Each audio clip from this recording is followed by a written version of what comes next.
Bobby, we have to pull ourselves together a bit. Money troubles are beastly, and she hasn't nearly told us nearly all Mother has. What can we do? Oh, think of a way to make money. Vanjie, come and join us. I must read some more.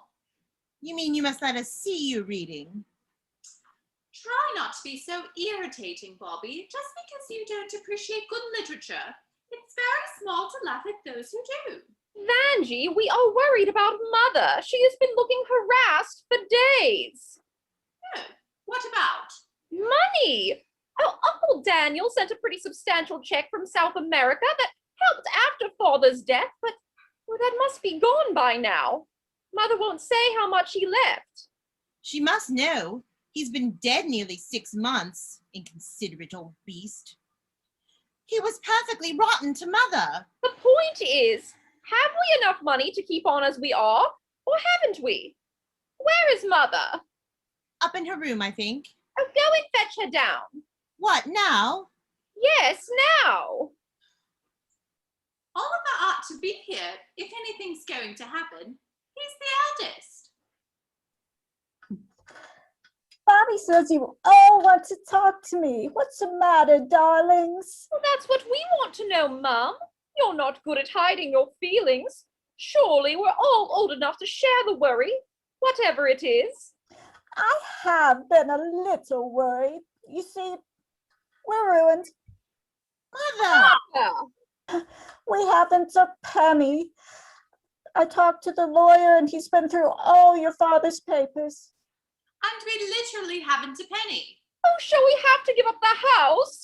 I'm afraid so, darlings. You see, there are taxes and rates and things. Can't Uncle Daniel do anything? He's my only hope. I cabled South America 3 weeks ago. Is he very rich? He must be. He's a bachelor with a ranch and a mine and other things. How's he answered your cable? No, but he won't disappoint me. He's my only brother. I wonder how much he has got. Maybe the lawyer knows. Is he Uncle Daniel's lawyer as well? No, but lawyers are awfully clever at knowing other people's business. Oh, it will be awful to give up the house. We don't have to for another 2 years. It's paid for until then. But we shall have to be awfully careful. Oh, I'm so glad I have you all. Oh, buck up, Mother. It isn't as bad as all that. After all, we can work. We can work? Is that the doorbell? I shall write things, really artistic little fragments. We want to make money, Vanjie.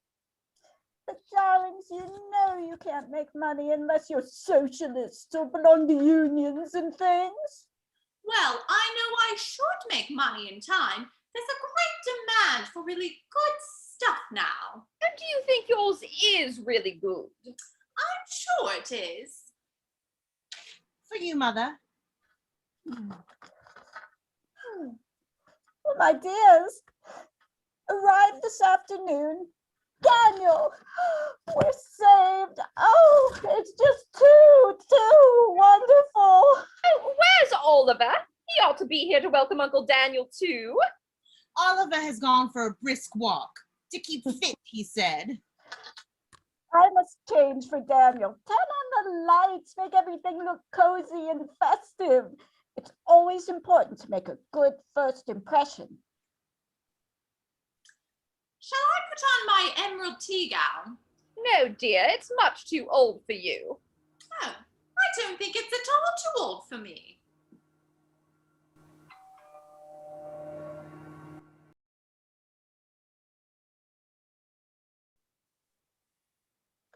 I suppose you are Evangeline. No, I'm Sylvie. Ah, Sylvie, where are all the others? Oh, they're upstairs. We've just been having a family conference. What were you discussing? Wait until Mother comes. She'll explain everything. Oh, I'll go and hurry her up. Oh, don't leave me alone. I'm a timid creature. After all that bronco busting. I don't think. bronco busting? Whatever does she mean?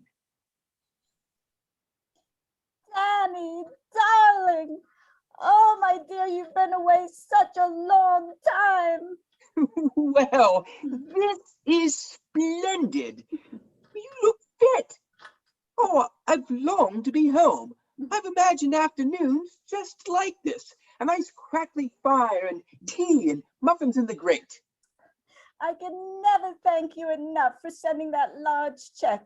It was the greatest help in the world.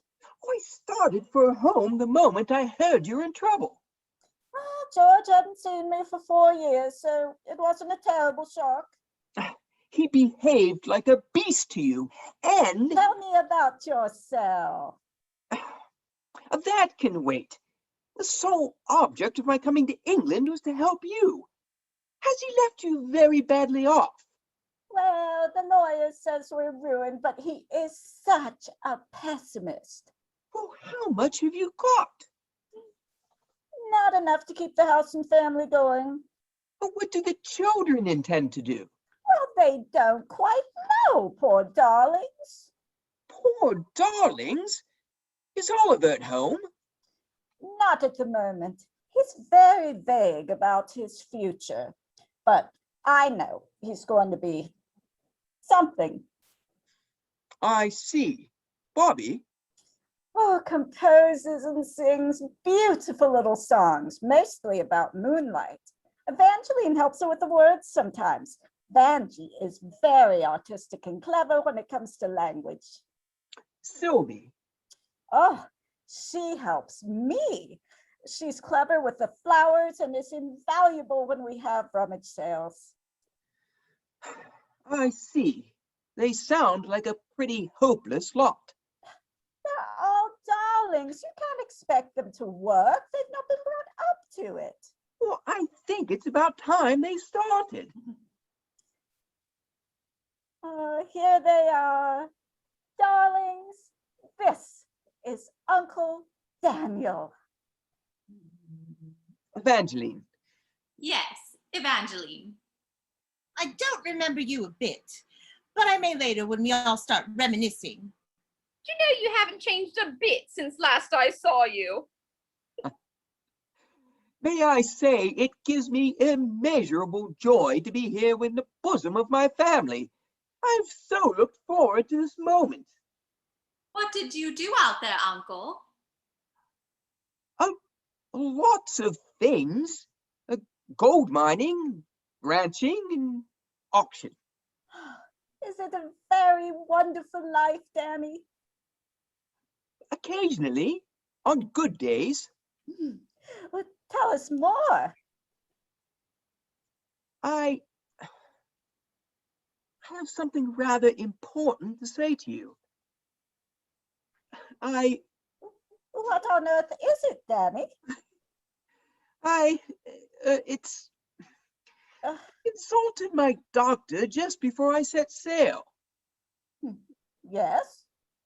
He gave me just 3 years to live. That's awful. What's the matter with you? The matter with me? What is it? Tell us, for goodness sake. Sleeping sickness. What? Oh, yes, it's frightfully prevalent out there. Oh, Danny, I hope it's not infectious. Yes, I simply daren't go to sleep without an alarm clock.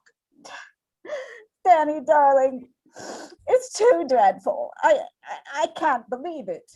But Uncle, I thought sleeping sickness polished you off in one night. Oh, so it does, but that one night for me won't happen for 3 years. Well, the doctor says so. I've got it internally or something. You must never go back there. You shall stay with us until the end. Oh, Mother, don't cry. I'm sorry I've upset you, Anne, but I told you this today for a purpose. A purpose? Oh, yes, I have a few words to say to all of you. I came to England with what one might say a double purpose. Well, firstly, to comfort my sister, and secondly, to feast my eyes, perhaps for the last time, on all of you, and to talk to you seriously, since you're my only relatives in the world. Yes. Yes, Yes. yes. Well, I am, as you may have guessed, a wealthy man. Yes. Yes. Yes. And out there, we don't get much chance to spend our money. No. No. And now it seems at the end of 3 years, I shall be no more. Bear up, Anne. We all must go sometime. Yes, but not of sleeping sickness. Anything else, but not sleeping sickness. What I was going to say is this. I have no patience with this modern way of dividing up legacies among large numbers of people. Yes. Yes. So, when I pass into the great beyond, I intend to leave the whole of my fortune to the one of you who has made good. How do you mean, made good? What is the use of idling through life, frittering away one's youth when one might be working to achieve some great and noble end? Oliver, where is Oliver, by the way? Walking to keep fit. Oh, good. Well, that may make him in time some great something or other. Evangeline, well, your mother tells me you already write verses about the moonlight. You might develop into a great poetess. You, Bobby, also artistic, might become a world-famed singer-songwriter. And Sylvie, for you, I foresee a marvelous career as a decorative designer. Well, you already arrange flowers and rummage sales. Well, you all must do something with yourselves. You can't sit at home and wait for some nice husband with mediocre prospects to come along. Never! You must rise up and go forth. The world is calling. And the one who I consider who has done the best for the family name, to her or him, I will bequeath every penny I possess. Oh, really? Oh, I dear don't quite God, see that- exactly how. Please, one at a time. Sylvie, What we want to know, Uncle, is how on earth do we start? I'll leave it to you.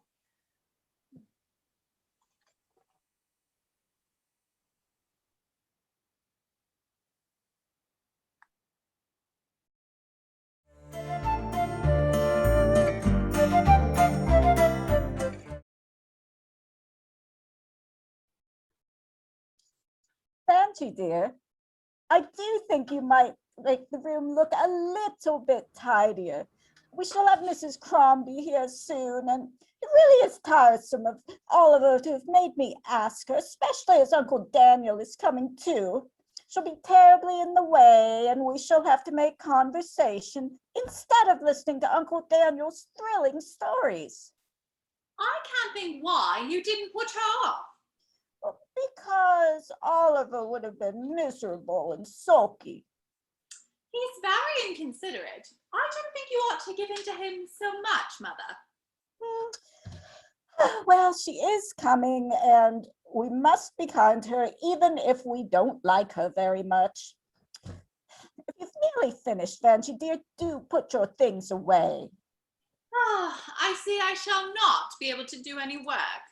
Oh, don't be cross, darling. I'm sorry, dear. I understand, only I must have this story sent to the Clarion by Tuesday. If not, it won't be out until August. You work terribly hard. I only hope you don't overdo it. Oh no, these stories are only pot boilers. They just fill in the time until my next novel is ready. Oh, I'll be back. I seem to have left my other notebook in the other room.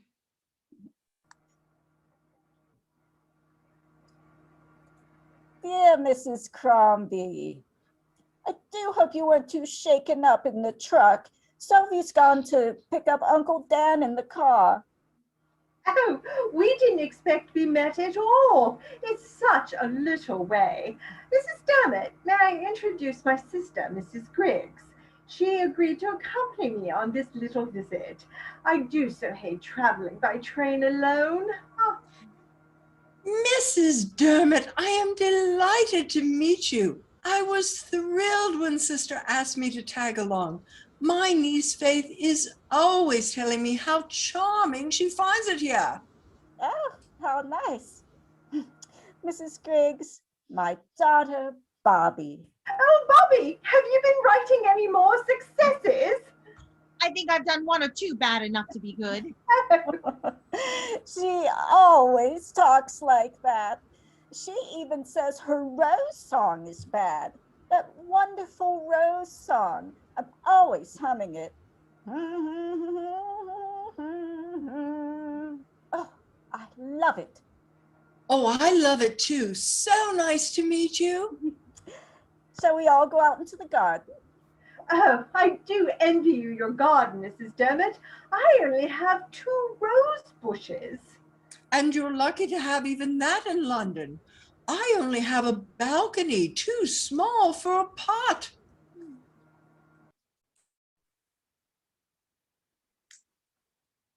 Is she gone? They are gone. She brought his sister, a Mrs. Griggs. Seems a bit less horrible than Faith's mom. They followed Mother out into the garden, all drawing quite happily. Of course, Oliver is nowhere in sight. Do not know what he sees in Faith Crombie. I don't know either, but it is very rude not to be here when the mother and the aunt of the love of his life come to visit. He was too nervous.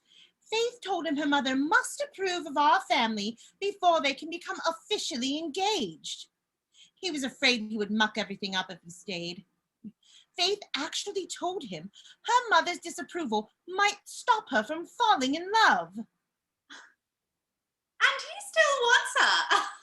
Men, what fools! There you are, darlings. Benji, have you seen my knitting? The garden's become a little too hot to be comfortable, and I'm looking for my knitting. I'm certain I left it here. You had it in the drawing room before lunch. Bobby and I would go and take a look. Thank you so much. You know, Mrs. Crombie, I imagined all authors became terribly superior after a time, but Vanjie hasn't a bit. Such a relief to me. I haven't read her book. Oh, I do hope we're not being terribly dull here, Mrs. Crombie. Oh, not at all. I feel very comfortable. Your Faith is a dear girl. We're all so fond of her. I really must make an effort to get your daughter's book out of the library. I'm sure you'll like it. I did. Though Vanjie tells me I didn't understand half of it. Will your brother be here in time for dinner? Yes, he ought to be here quite soon. Sylvie drives very carefully. They taught her to do all kinds of things like that on the films. They're awfully daring. They made her jump off Westminster Bridge on a horse. Oh! Oh, it was very plucky of your daughter to do it. One gets hardened to anything. Even my poor brother's approaching death somehow seems less terrible now. Oh, it must be terribly sad for you. What is he suffering from? Well, we don't quite know. He jokes about it. First it was sleeping sickness, then creeping quickness or pneusomnia or something. Oh, perhaps the doctor diagnosed the case all wrong. Oh, yes, doctors are careless, aren't they? They're here. Will you excuse me a moment, Mrs. Crombie, while I see to my brother? Oh, of course. I look forward to meeting him. Where is everyone? Oh, they are all at the door greeting the infamous uncle who is going to leave Oliver a huge fortune in a year's time. Which uncle? He's only got one, Daniel Davis. 18 months ago, the doctor told him he only had 3 years to live. Really, poor man. Ha! Experience has taught me in this world that nobody dies when they're expected to. The poor man will probably live to a ripe old age. What did you mean by huge fortune in a year's time? Oh, Oliver told Faith that before his uncle returned to America, he pulled him aside and told him in confidence that he was the one that he was going to leave everything to. Supposedly, the others don't know because they would smack a favoritism. Well, how much is he going to leave? Oliver doesn't know, but he assumes it would be a lot Why? because his uncle is a bachelor and has been mining in South America. What odd reasoning. Exactly. That's why I'm here. When Oliver told Faith that his uncle was arriving today, I decided I had to check the man out for myself. I can't get myself into a high degree of enthusiasm over a man who supposedly is in the throes of a virulent disease, yet is quite able to gallop back and forth across the Atlantic. Oh, do you think he could be like Brother Percy? He might have done something disgraceful in his youth and had to leave the country. There's undoubtedly a skeleton somewhere in this family. The only thing I do know, though, is he won't die when we want him to. How long did you say the doctor gave him? 3 years. What's the matter with the man? No one knows. When I told Faith my plans for this visit, I did explain to her that after my interview with Uncle Daniel, I did expect her to abide by any decision I made regarding her future with Oliver. And did she agree to your condition? Of course, she knows I have her best interests at heart. But Faith told me she couldn't live without Oliver. She can't live without money either. Oh, I think they're coming. Well, I'll leave you to it then. I want to enjoy their wonderful garden as much as I can. Mrs. Crombie, let me introduce you to my brother. Oh, how do you do? I've heard so much about you. Are you feeling better? Yeah? Well, I've never had a day's illness in my life. At least that is until the illness. Oh, it's very tiresome. Oh, Danny, darling, I do hope. Oh, nonsense, dear. There's no hope. Oh, really, Danny. I'm so glad Sylvie brought you safely. As far as I can tell from what she's been telling me, filming seems to require a certain amount of abandon. Told him about that day in the middle of the village street when I had to do 3 close-ups on top of one another. It all sounds vaguely immoral to me, but I hope it's all right. Define the expression close-up. What does it mean? Oh, it's when they bring the camera right up to your face and you have to register various emotions. Fear, suspicion, joy, yearning, sorrow. That's a close-up. Isn't she wonderful? It really is most entertaining. Oh, I think they ought to film Evangeline's novel. It's chock full of incident. Yes, Uncle, but only psychological incident. They want luridly exciting episodes for a real thriller. I need to write a scenario one day, though. It's a money-making game. It appears to be a most dashing profession. Oh, it is. Sylvie had to rescue the Raja from a burning house in Piccadilly. only last Wednesday. Why was the Raja burning in Piccadilly? Oh, it wasn't a real Raja, of course. He was in the clutch of Bolshevists, I think, or was that another film, Sylvie? It was another film, Mother, but it doesn't matter. How's your illness, Uncle Dan? You're looking pretty bright. Oh, I expect to be quite cheery right up until the last. I always think we attach too much importance to life and death. Oh, it depends upon the circumstances, of course. Out there, where I come from, on the limitless prairie, a man's life is not considered worth that much. Death waits around every corner. I didn't know there were any corners on the limitless prairie. There seems to be some doubt, Mr. Davis, as to what part of America you are actually in. South America, in the tiny village of Santa Lita, far from the beaten track. What did you do there? What did you do there? Oh, lots of things. Fishing, yachting. But I thought it was inland. Oh, so it is, but there's a lake.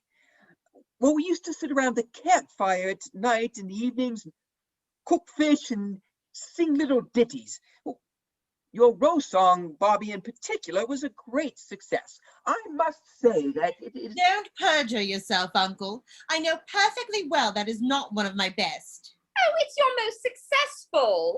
Of course. The public absolutely loves roses and passion with wine, eyes of blue. Not me, thank you very much. Still, one must write down in this world if one wants to get up.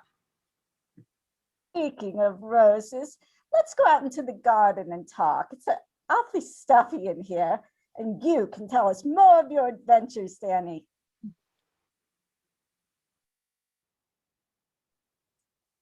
Hello? Aren't you going to tell us things? Not now. I must unpack. I'm feeling rather tired. Oh, but you're not too tired to talk to me, though, are you? No. So, you really are better. Oh, of course I'm better. I feel splendid. And you still believe what the doctor said. I'm a trusting person. Is that how you made your money? By being trusting? Well, certainly. I trusted other people to lose it. And they did. How do you mean, lose it? Sylvie, are you cross-examining me? Nothing could be further from my thoughts. I only wondered, that's all. Well, don't wonder anymore. What have you been doing with yourself lately? Oh, I told you everything in the car. Well, tell me some more. Have you had any love affairs? Young women always like to confide their love affairs. Oh, I don't have any. The only one of the family who does is Oliver. He's mad on Faith Crombie. So I gathered. Why? We can't think. She's irritating and her mother is hateful. Why is Mrs. Crombie here? Oliver wanted to ask, and Mother's too sweet to deny him anything. Mrs. Crombie is trying to pump me. Oh, you are a rather mysterious person, Uncle. Everything about me is perfectly honorable and above board. Uncle, you know as well as I do that it was not honorable of you to single me out for your money without letting the others know anything about it. Well, you haven't told them, have you? No, I don't break my word. And I don't break mine, so you needn't be so snippy. Well, it is breaking it in a way to show favoritism. I only told you that in the very strictest of confidence because I trusted you. Well, it was very sweet. But I don't think you should have. It's so unfair to the others. Leave everything to one of them and not me. I'm earning an awful lot on the films now, and I really don't need more. I don't think you're quite in your right mind, but I'll see. Now tell me some of your adventures. It must be glorious out there, mining and prospecting. Oh, how does one prospect? How does one prospect?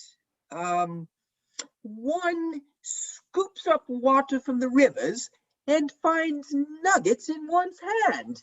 If one's lucky, of course. You don't seem to know very much about it. Oh, you wouldn't understand if I went into technical details. I don't believe you would either. Sylvie, this lack of trust in your fellow creatures is a very sinister trait in your character. Oh, I won't tease you anymore. Still, it must have been a wonderful moment when you discovered you had made a fortune out of your mine. I didn't. But I thought... You see, it was like this. Sylvie, Mother wants you to pick strawberries for tea. I'll go. Get Uncle Daniel to tell you some of his South American experiences. They're awfully interesting.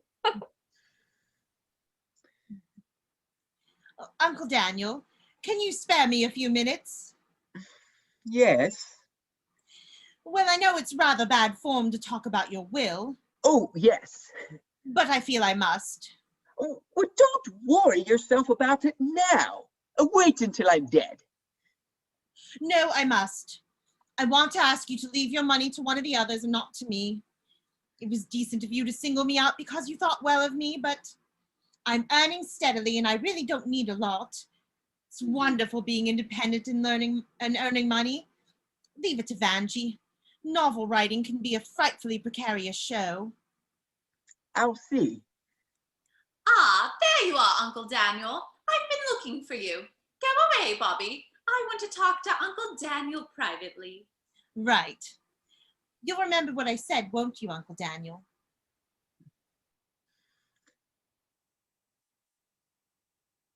Yes.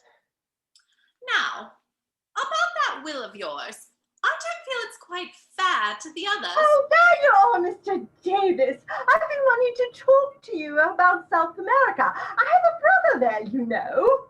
Oh, splendid. Oh, I hope I'm not interrupting a heart-to-heart between uncle and niece. Not at all. Not at all. It doesn't matter a bit. Oh, well, as I was saying, I have a brother in South America. We don't hear from him much. He was sent there because of his health. Oh, it's a wonderful climate. Oh, did you have any thrilling adventures while you were making your money? Oh, yes. Heaps and heaps. Now, I gather you have a mine of some sort? Yes, just near the grandstand. The what? The Grand Slam. It's the name of a mountain. Why do they call it that? I can't imagine. Yours is a gold mine? No, not so you'd notice it. Well, I mean, it's a mixed mine. Yes, a little bit of everything. With its tin and silver and salt and copper and brass. What's the most exciting, wondering what we're going to find next. Yes, so I should imagine.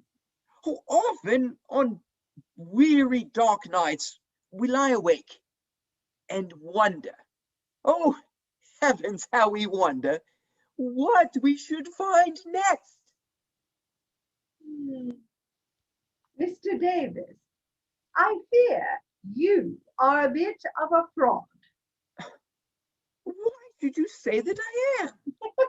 You obviously know nothing about mining, and there is no mountain in South America called the Grand Slam. I was determined to learn as much as I could about you on account of my daughter. My dear madam, I assure you there is nothing whatever between your daughter and me. Oh, I was alluding to your nephew, Oliver. He wants to marry my daughter, Faith. He told her about a large sum of money you intend to leave him upon your untimely demise. You understand my position. Naturally, I want my daughter to marry well. And you mean to make quite sure of the money beforehand. I see. Oh, I hope you're not offended by my inquisitiveness, but really, My dear Mrs. Crombie, when you've knocked about the globe as much as I have, one learns to be never surprised or shocked. it is really very hard for mothers these days. The children are all so modern, so ungovernable. And I can only say that my nephew and nieces are exceptions to the rule. Oh, well, I'm glad you're so satisfied with them. I am. I never realized until today how splendid it was to be an uncle. I came home 18 months ago and found self-centered young people idling about. I've returned to find them successful hard workers. I'm proud of them.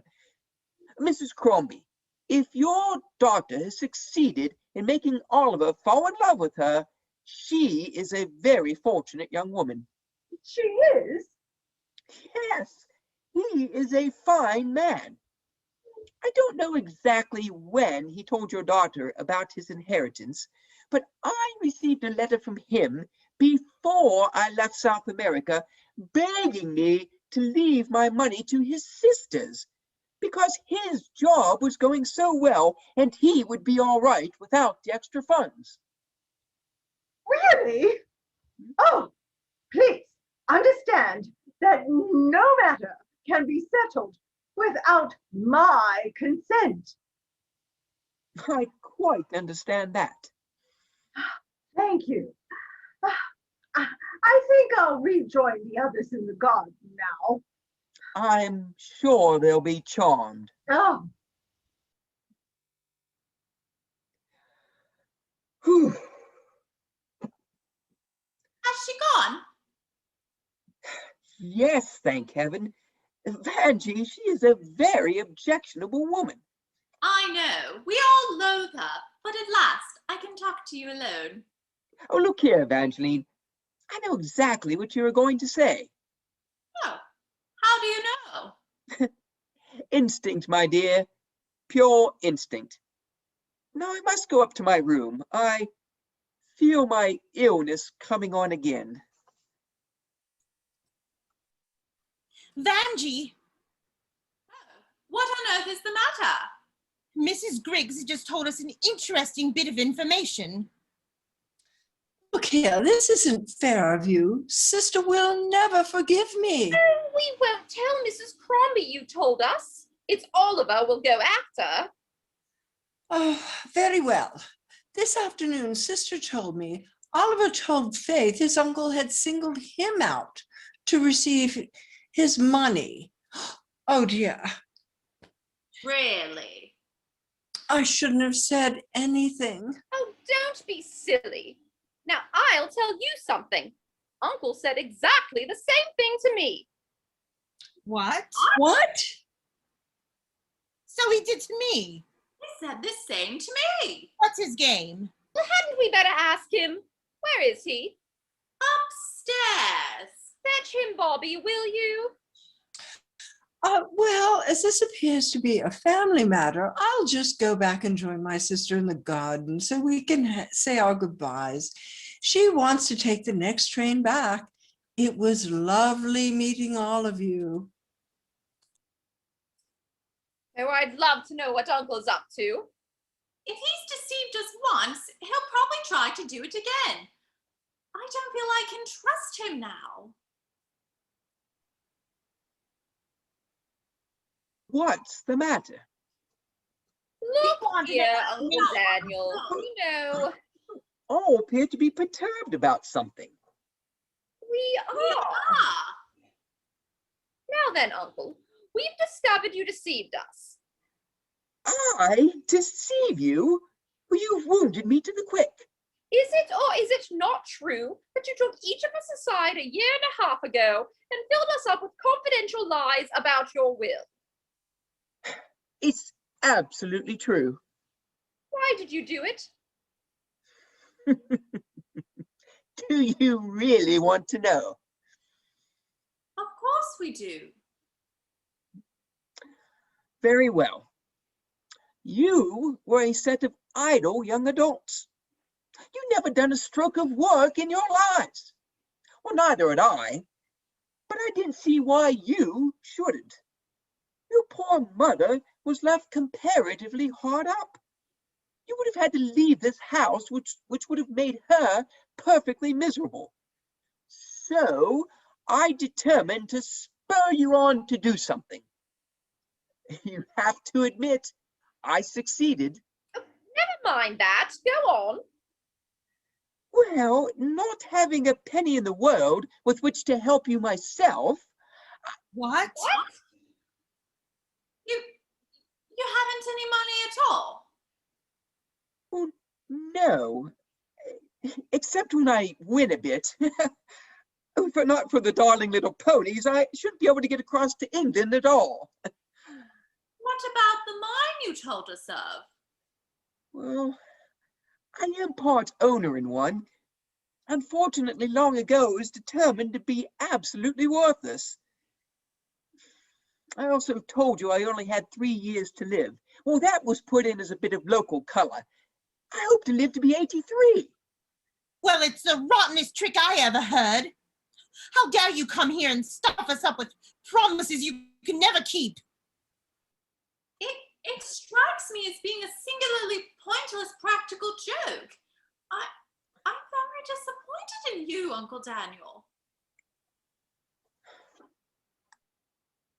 They've all had a go at me. Haven't you anything to say too, Sylvie? No, I haven't anything to say at all. You see, I knew all the time. You knew? Well, I guessed from the first and found out afterwards.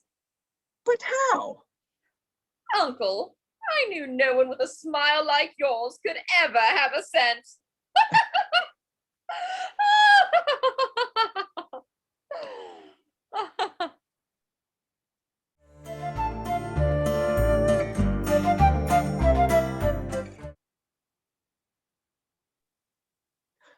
Oh, shoot. I didn't want anyone to see me. Where were you going? To the Green Heart. I couldn't face another meal like dinner last night. Oh, it was pretty awful, but you can't go out of the house like this. Mother will be furious. One more wouldn't matter. Everyone else is. I'm not a bit. Well, you have been charming, but really, I can't stay. And Bobby has such a lowering expression. And if Evangeline gives me one more of those dumb animal and pain looks, I shall scream. I can't understand why they're all being so silly. I gave them credit for more of a sense of humor. And Oliver was the worst of the lot. Well, one can forgive him a bit more because of Faith. Why? What about Faith? She phoned him last night and ended it swearing it was not because she heard you weren't going to leave him a fortune. She said they just didn't suit. By Jove, did she? Personally, I'm delighted. I always distrusted her. But that doesn't make Oliver feel any better tempered about it. He stormed out to go to work early just a few moments ago. Poor Oliver. I bet he hates me. Well, if he does, he's a fool. He ought to be grateful to you for showing Faith up. Perhaps, but he won't be. I know what it feels like. We all go through it at one time or another. Uncle, you're not to go to the Green Heart. I won't have it. I must. When they all sit around looking reproachfully at me, it makes me feel as though I should want to crawl under the table. Oh, they'll get over it. No, I'm firm. I won't come back until they want me. I shouldn't have let things go so far. Naturally, they're terribly disappointed at me and not having any money with which to leave them. Oh, they're not really disappointed so much as outraged. They feel you've been laughing up your sleeve at them, as of course you have. No, I haven't. I couldn't help you financially. I borrowed the money to come over, and the check I sent I'd only just won. I thought the only way to help you was to use mental persuasion on all of you. Of course, it worked better than I could have imagined. It was a little unnecessary to take each of us aside like you did and stuff us up with hope. That and a bunch of keys was all that I had. Oh, it was such a wonderful situation. I, never having had a penny, arranging to leave you my entire fortune. Well, you must confess, it was very, very funny. Yes, yes, it was. Then, when I said I had sleeping sickness. Could Oh, they'll be down any minute. I must go. But will you promise to come back the moment I send for you? If you give me your word of honor not to send for me until everything's quite all right and everyone is perfectly amiable toward me. Mind you don't go any further afield than the Green Heart. Hello, Mother. Good morning, darling. Oh, good morning, Mother. Where's Evangeline? She's generally quite the early bird. Here I am, Mother. I do wish the bathwater were a little hotter. There's probably something wrong with the boiler. I'll see to it after breakfast. Wonder if Daniel's coming down soon. The door to his room was open when I passed by, but Uncle Daniel was nowhere in sight. No? How very strange. Well, we'll start without him. Where can he be? No one cares. Oh, how can you be so horrid, Bobby? I did think you would have recovered from your silly temper before now. We might allow him a little joke. Mother, it wasn't a joke. It was true. I wouldn't have believed you all could be so silly. Considering how good he's been to us, we might allow him to have a little joke without becoming disagreeable. But Mother, I tell you, it isn't a joke. It's the gospel truth. I've never known such a set of maddening females. Uncle Daniel meant every word he said, Mother. He hasn't got a penny in the world. Nonsense. Evangeline, how do you suppose he could get back and forth to America and send those large checks? He wins a little from time to time by horse racing. Rubbish! Nobody wins on horse racing. The bookies and jockeys don't let you. Mother dear, how can you be so obstinate? I tell you, he told us about it all in here yesterday afternoon. Gave us his solemn word. But only in fun, darling, only in fun. He's obviously a very rich man. I only wish one of you would go and find him. He's gone to the Green Heart. Why has he gone to the Green Heart? Because everyone here has been so beastly to him. Oh, Sylvie. Oh, Mother darling, don't cry. Darling Danny, my only brother, and you've driven him away. After all his kindness and everything. Oh, how could you? He must return here at once. Sylvie, call Daniel at the Green Heart and tell him to come home. Yes, Mother. How dare you all behave as you have done? I shall never forgive you. You're cruel and horrid. And It's all very fine, Mother, but he made fools of us. he didn't do anything of the sort. He only meant it kindly. Including all that trouble, too, with one foot in the grave. And the other in the Green Heart. He's not going to die, Mother. He said he's meant to live to 82. Just another instance of his dear unselfishness. So you wouldn't worry over him. I'm going up to my room. You've upset me for the rest of the day. Call me the very moment he comes. How could you all be so unkind? That's torn it. Now what are we to do? Apologize to Uncle Dan for being so unkind. What? Think about it. Who does Oliver owe his position at the agency to? Uncle Dan. Who do you owe your song successes to, Bobby? Uncle Dan. Evangeline, would you have had the vim to stick to your novel if it hadn't been for Uncle Dan's faith in you? Now I know I should never have done a thing either. And apparently all we did it for was so he could die off conveniently and leave us his money. What charming characters! Waiting for a man to die and then getting disagreeable when he says he doesn't want to? Would any of us stop work now for anything? Of course not. Don't you see? Uncle Dan chose the only way of really helping us. We ought to be thankful to him. It's all very fine for you. He hasn't come between you and the only person you've ever loved as he did with Oliver and Faith. And that's one of the best things of all. He's been the means of showing Faith up in her true colors. Just because you found him out before us, you think you can preach to us. He's behaved atrociously, making fools of us all. What do you think my friends will say? Vanjie's literary nuts. Well, it's your own silly fault. You shouldn't have told them. Don't be so superior. We did so only in confidence. I'm fed up with you, Sylvie. You're as bad as he is. It's nothing of the sort. I can see the difference between good and bad, and Uncle Dan's good. He wouldn't harm anyone. He did all this out of genuine kindness. He couldn't help us in any other way, so he made us work, hoping it would improve us. Oh, to think he'll go back to America sick with disappointment at having discovered his only relatives have only liked him because of his money.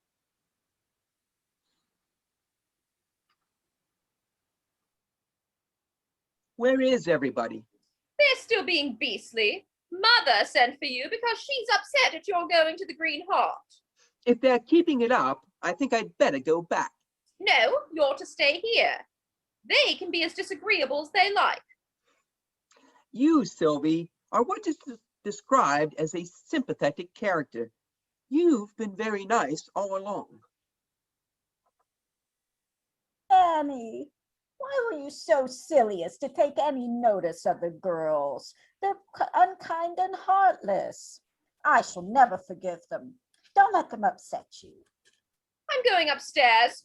Call me if you want anything. Anne, you're not to include Sylvie in your fury against the family. She's been perfectly sweet. I don't know what's happened to them. They were such dear, sweet children. If I'd only known they were going to take it so badly, I should have thought of something else. You're the kindest old darling in the world, and everything you have done has been perfect. And it was worse than nothing, but it bucked them up and it made them work. They're looking much better in health, too. I only wish you were better in health. The shadow of your illness hangs over me like a nightmare. But I'm not ill at all. I've no intention of dying until I'm 83. It's no use. You can't deceive me. Dear Anne, I haven't got an illness. I'm sure I hope not, dear. On another note, I really want you to understand what I told the children is true. I haven't any money. Nonsense. How were you able to go back and forth to America and send the check when I most needed it? And those lovely Christmas presents. And the check when I most needed it. I believe you've got a big surprise for us later on. Yes, I have. I must leave you for a little while. If any of the darlings come in, just ignore them or pretend to be very angry with them. That will bring them round.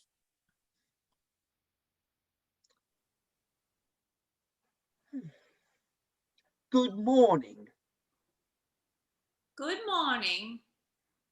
Uncle Daniel, we've been talking. That's quite a natural and healthy occupation. We've come to apologize. Oh, have you? We're sorry. We're terribly ashamed of the way we behaved. But let's say you forgive us. I should just think I will.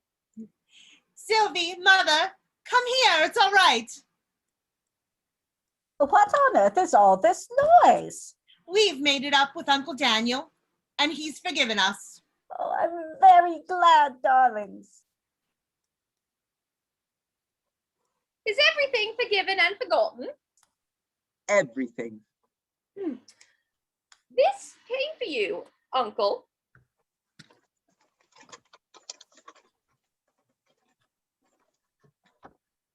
Heavens! What is it?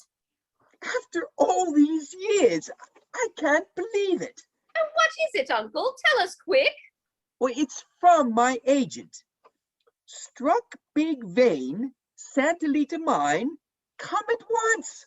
I want thousands, thousands. I told you so.